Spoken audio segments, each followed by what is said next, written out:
Rigathi Gachagua has stepped up his campaign to become Kenya's next president, publicly declaring that he enjoys strong popular support across the country and expressing full confidence that Kenyans will give him an opportunity to lead them.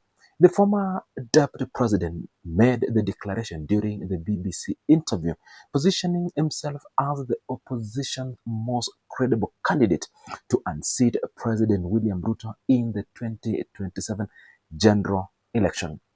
His remarks signal a deliberate escalation of his political visibility, designed to establish him as the dominant voice within the broader opposition coalition ahead of the next election cycle.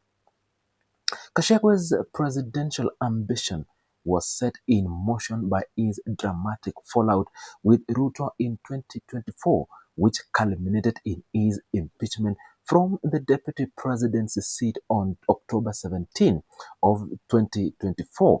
He challenged the removal in court, but the same net upheld the impeachment vote, making him the first deputy president in Kenya's history to be removed from office through the constitutional impeachment process. That historical distinction has become a defining part of his political identity, one he has repeatedly used to frame himself as a victim of political persecution, willing to fight the establishment from outside the government. The Kenyan constitution bars any official removed through impeachment from holding state or public office. Gachagua, however, maintained that this restriction no longer applies to him because he has active appeal pending before the courts. He also consistently argued that the legal proceeding effectively suspended the bar on his candidacy, clearing his path to run for the presidency.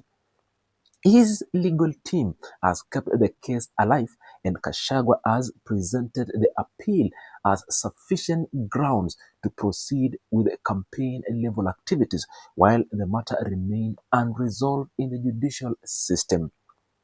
Since his removal, Gachagua has led the Democracy for Citizens Party, commonly known as DCP, and used it for the platform for his presidential campaign machinery.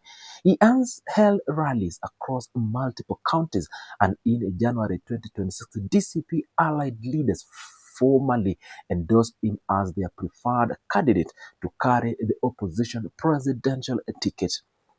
At a rally in Kirinyaga County on January 24, 2026, DCP Deputy Party Leader Cleophas Malala argued publicly that Gachagua was the only opposition figure capable of defeating Ruto, citing his role in mobilizing the Mount Kenya vote that delivered Ruto's 2022 victory.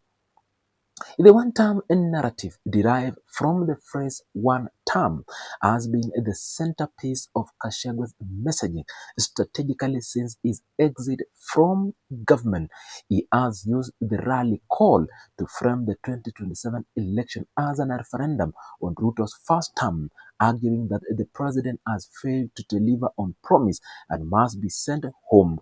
The narrative has proven effective in generating crowd energy at opposition gathering, particularly in Mount Kenya and parts of the Rift Valley, where Gachagua has made targeted political visit to build a regional support base. Within the broader opposition coalition, Gachagua faced competition from several other presidential aspirants. NAK Kenya Party leader Martha Karua Wiper Kalonzo Musyoka for presidential position themselves as credible alternative for the joint ticket, while Jubilee party leader or deputy party leader Fred Matiang'i has also declared his intention to run for the presidency.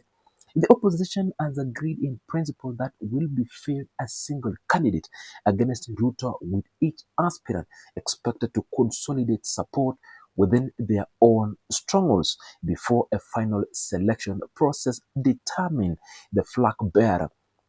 Gachagua himself has confirmed this arrangement, stating publicly that the coalition comprised approximately 6 or 7 presidential hopeful and that the most popular among them will ultimately be chosen. On the timeline of naming a joint candidate, Gachagua drew a comparison to the 2002 general election, noting that the late Mwai Kibaki was only named the opposition flag bearer on October 4th, just 2 months before the polling day on December 27.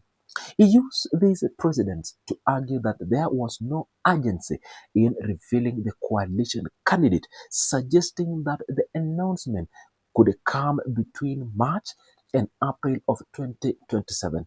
He reiterated this position at the press conference in February 2026, where he described coalition building as a delicate process requiring patience from both the public and the political actors.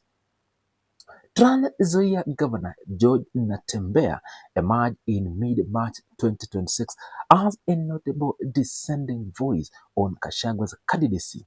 Speaking during a television interview, Natembeya stated he would not support the former deputy president's bid even if the court cleared him to run for the presidency.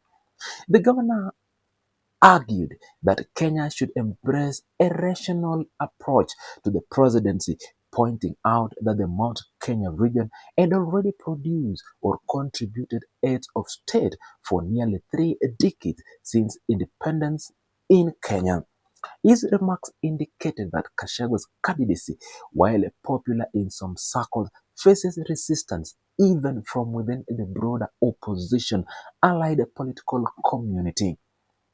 On government side, President Ruto launched a 4-day tour of Western Kenya beginning on March 16, 2026, covering Busia, Kakamega, and Vihiga counties. During the visit, he attacked opposition leaders directly, accusing them of promoting divisive politics and lacking a credible development agenda. Speaking at the rally in Kakamega town, Ruto warned that those seeking to divide Kenyans had no place in the national conversation. He framed his own sharp rhetoric as a direct response to personal attack initiated by opposition figures, including Kashagwa and Matiang'i, defending his aggressive tone as justified retaliation.